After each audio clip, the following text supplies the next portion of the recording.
Yo, what's up mga boss? Magandang hapon. Welcome sa ating YouTube channel. Nagbabalik na naman tayo. Boss Maning TV. Ayan, sunduin ko lang si Mrs. mga boss.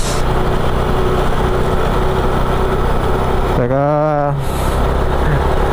gawan din natin ng video yung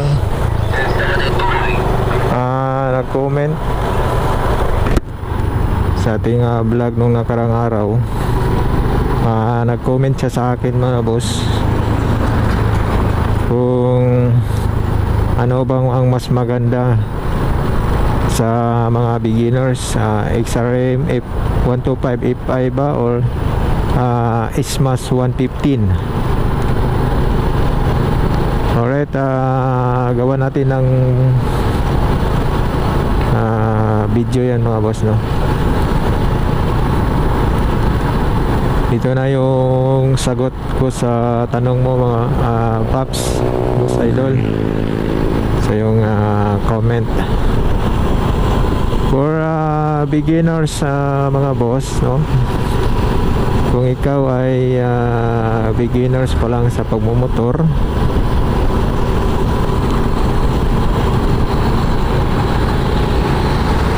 mas maganda din yun, piliin mo yung SMAS 150, no? Hindi ko naman sinasabi na hindi maganda yung XRM F5, XRM 125. Ang XRM 125 mga boss, medyo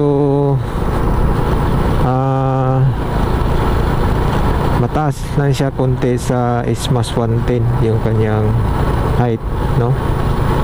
Kung nasa 5'2 ka, pasok rin si XRM 125, no?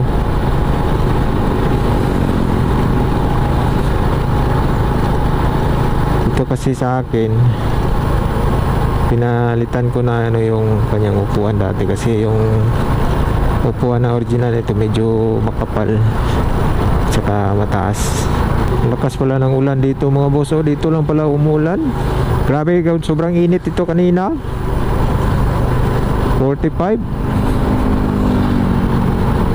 Pero kanina pero ngayon umulan dito. Bagong bago lang.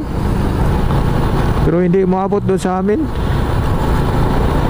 Dito lang umulan.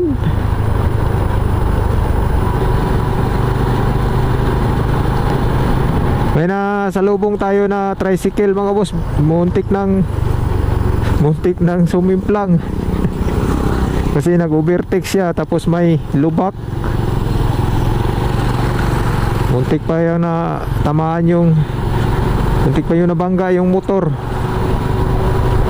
Yung kasugat niya, yung kasalubong, muntika na.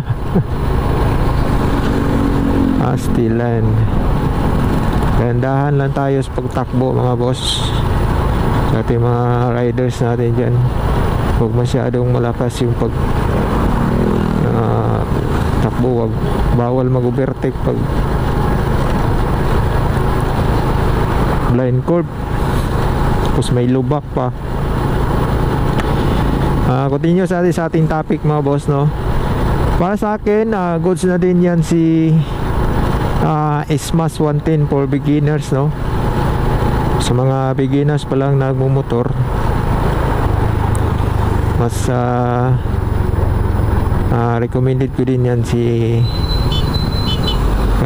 SMAS 115 mga boss, for beginners. Sa XRM 125,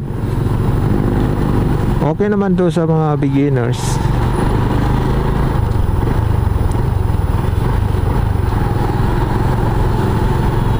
Medyo may kunting kataasan lang yung kanyang height ito.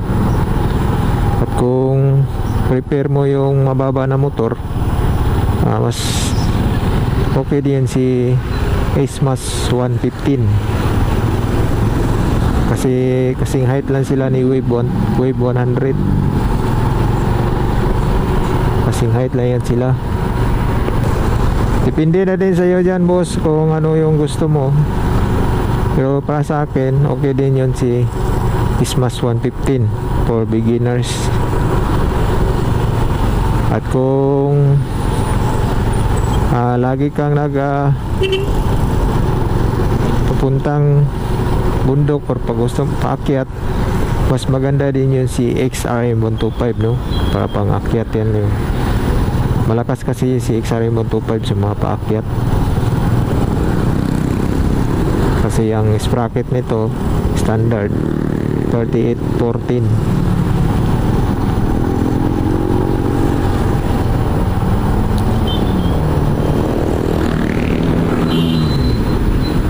Sana nasagot ko na yung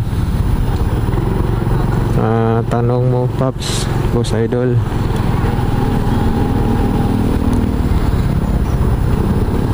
Grabe ang lakas ng ulan dito. Dito lang pala umulan. Shoutout pala sa ating mga solid nating viewers. Shoutout kay Paps Rides Vlogs Moto. Paps, kumusta ka na, Paps? Ba't wala ka nang upload? Kaya shoutout kay Ludi Moto. Shoutout sa iyo, Ludi. Kay Nel Rides Moto. Shoutout sa iyo, Paps. Maraming salamat sa iyong solid na suporta.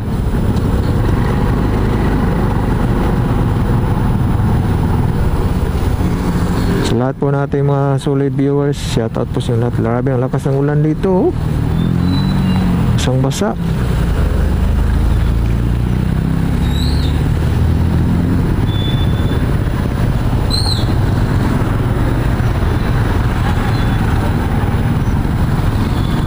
Dito lang pala umulan. Kaya pala sobrang init kanina, mga boss.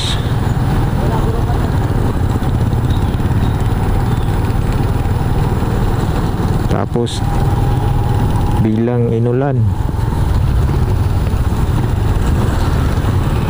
Siguro maraming makatrangkaso nito. Kasi sobrang init kanina, tapos bilang umulan. Parang ngayon lang umulan dito sa buwan na to.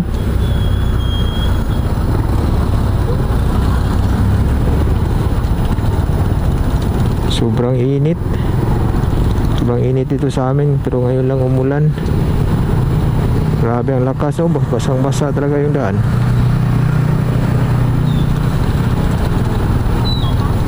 No, grabe, oh. Daming tubig. Wala to kanina. Sobrang init to kanina.